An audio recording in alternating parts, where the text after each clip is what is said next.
Здравейте! Ние сме младежите от ГЕРБ. С този филм искаме да покажем на обществото проблемите на днешните млади, не от позицията на родители, не от позицията на лекари, не на психолози. Ние сме ваши връстници. Какво те кара да посегнеш към дрогата? Любопитство. Скука и липса на ангажираност. Лесен достъп до наркотиците. Опит за бунт и стремеж да се почувстваш различно от останалите.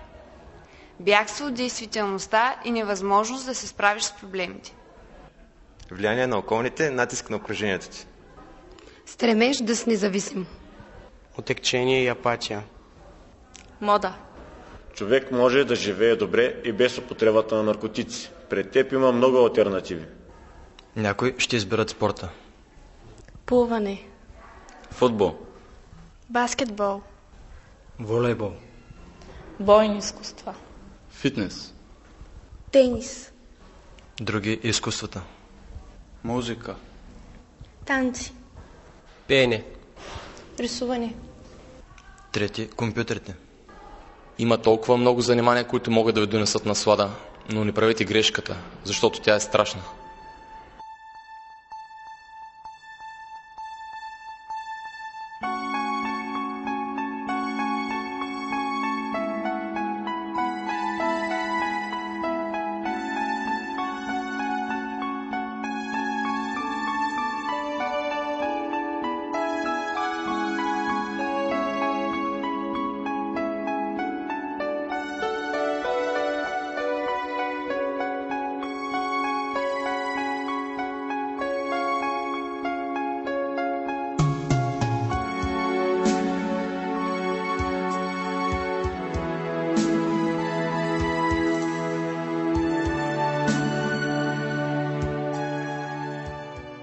Какво те накара да го направиш първия път? Най-вече може би любопитство и приятели. Приятели, които в последствие се оказаха един вид врагове, защото благодарение на тях в момента съм стигнал до тук. Беше ли запознат с последиците от това? Не. Аз малко ме съмня, че ако човек знае абсолютно всички последствия, специалната хероина ще го потваря някога. В самото начало не, но с течение на времето осъзнах за какво става въпрос. Ами да кажа не изцяло. За хероина, честно казано, абсолютно нищо не знаех. Много хора твърдят, че не се започва от тревата и че имали приятели, които от години вземали трева. Не е вярно, там може да тръгнеш и да потънеш. Кога призна пред себе си, че си зависим? Той може би най-големия проблем. При мен се случи доста късно. Кога вече бяха минали години, може би порядъка на 5-6 години. До последния момент си мислех, че ще се справя, ще мога, обаче сам човек тук не може да успее.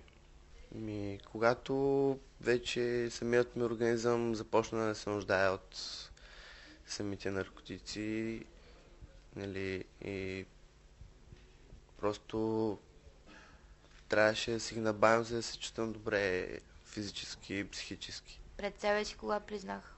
Може би преди 1 година. Бях започнал да употребявам вече редовно и изведнъж вече нямаше спиране. Какво те стимулира да се бори с това? Живота. Семейство, приятели.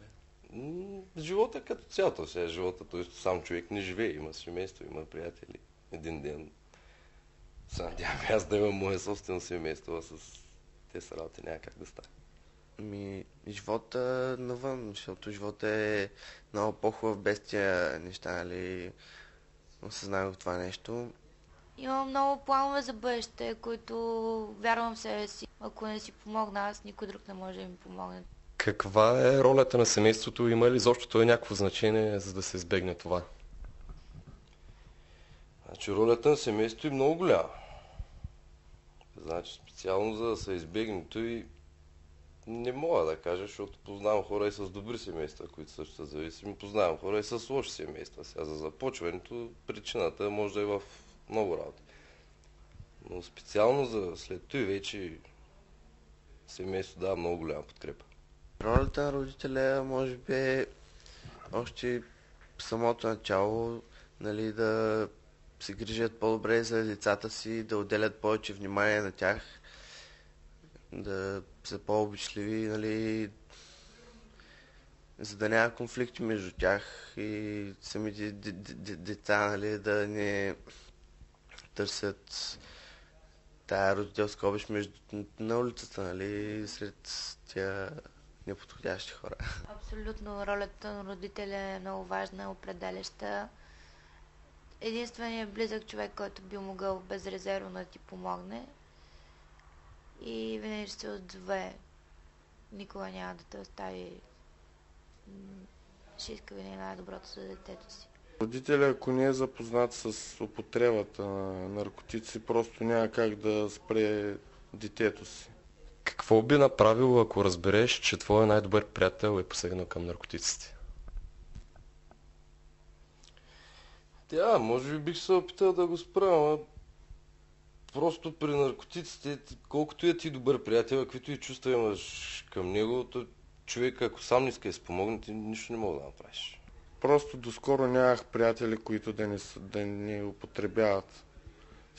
Защото всички хора, с които съм израснал, са посегнали към това. Но след като си смених компанията, споделих на новите си приятели с какъв проблем съм бил и те ме разбраха. И се радвам, че не ме отхвърлиха. Сега отново ме подкрепят и се радвам за това. Бих седнал с него, нали, първо да си поговорим, нали, да си изясним нещата, да му обясня за какво става въпрос и да се опитам да му променя мисленето, нали, и да го откажа по някакъв начин от това. Според те прави ли достатъчно държавата, за да ти помогне? Достатъчно не, но се опитват да прави нещо. И съм благодарен на част от хората, които все пак искат да подсетят държавата, че трябва още повече да се вземе с този проблем. Според мен. Категорично не. Какво трябва да направи според теб? Например, като да се отпускат повече средства, да се говори повече, според мен, по телевизия и по радио, дори и с много повече доктори, психолози, психиатри. Как се чувстваш сега? Много добре. Сега се чувствам страхотно, отлично. Готино ме, не изпитвам никаква нужда, нали, вече от тези неща, наркотици, за напред. Се надявам наистина да е така. В момента се чувствам много добре. След преминаването на физическата криза, така наречена абстиненция, се чувствам отлично. И най-важното за мен е да започна работа след лечението си, да бъда зает, за да не мисля за такива глупости. Страх ли те от бъдещето? Не, категорично. Не ме е страх. Просто, може би искам да си намеря хубава среда, подходяща, нали, приятели, нали, истински приятели, с които да изживявам тия хубави мигове. Страх ме, да. Какво би те накарало да се върнеш към наркотиците? В момента може би нищо. Колкото и проблеми, колкото и такова да имам, просто да я знам, за този период от време, в който съм чист, нали, разбрах, че не е наркотика и решението на проблема. Има хора. За мен е. Превъзмогната за мисъл? Не. Значи, мисълта за наркотиците може би никога няма да я превъзмогна, но просто сега не мисля за тях по този начин, който преди мислех. За какво мечтаеш?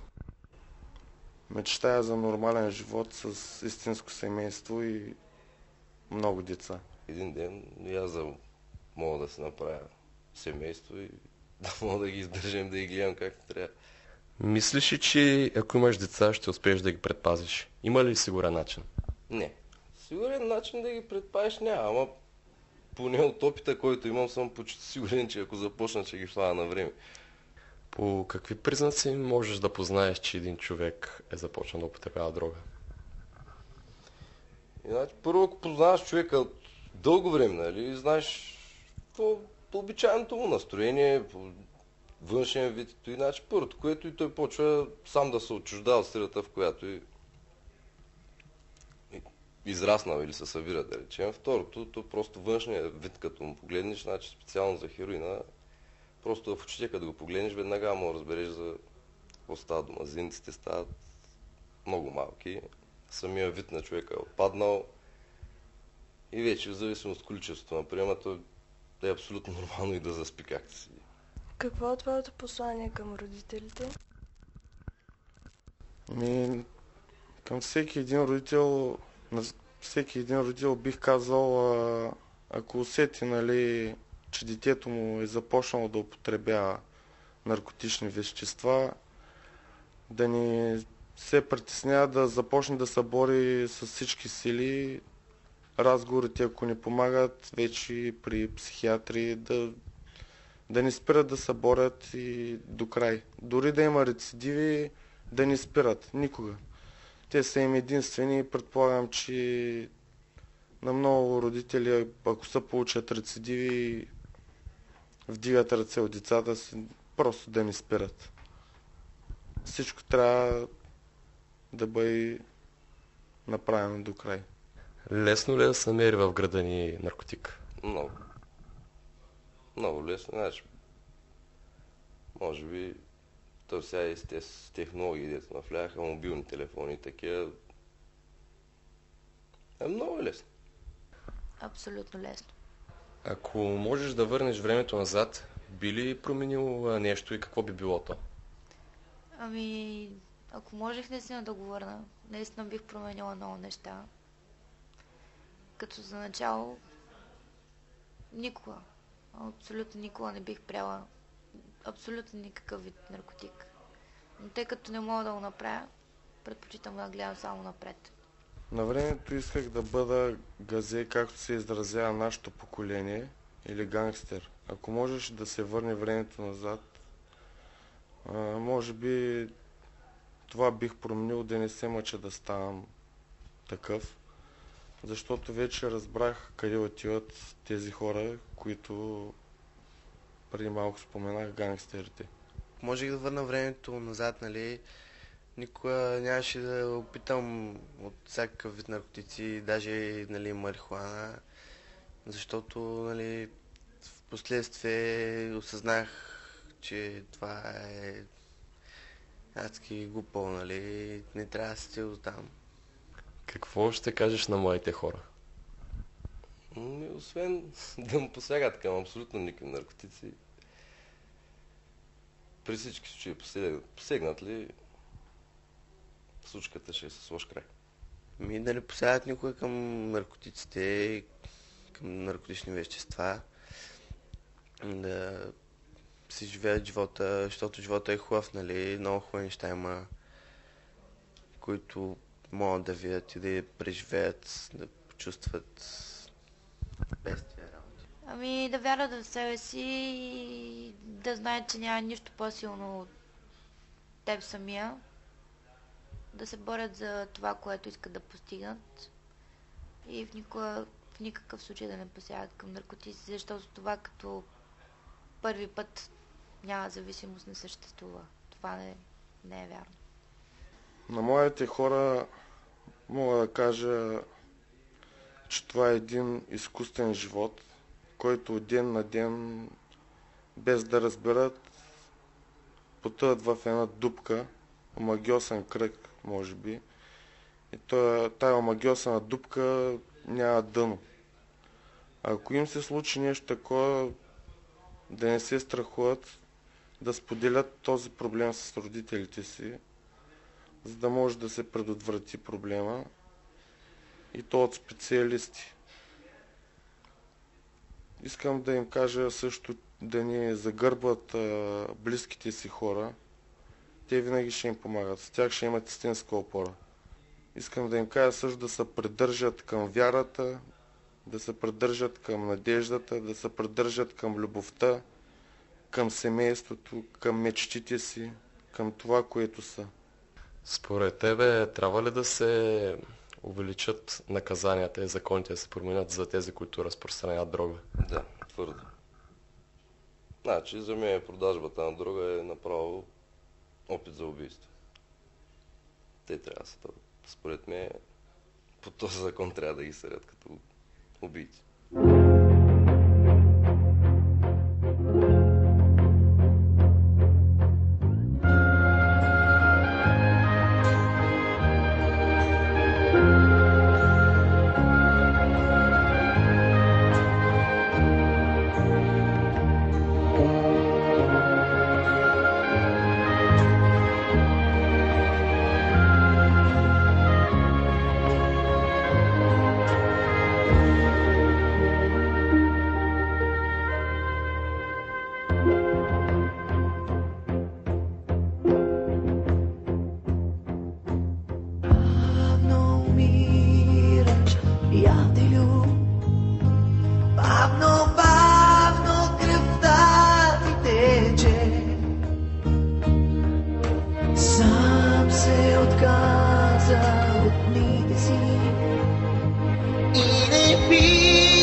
сега не намерих сили аз да спра.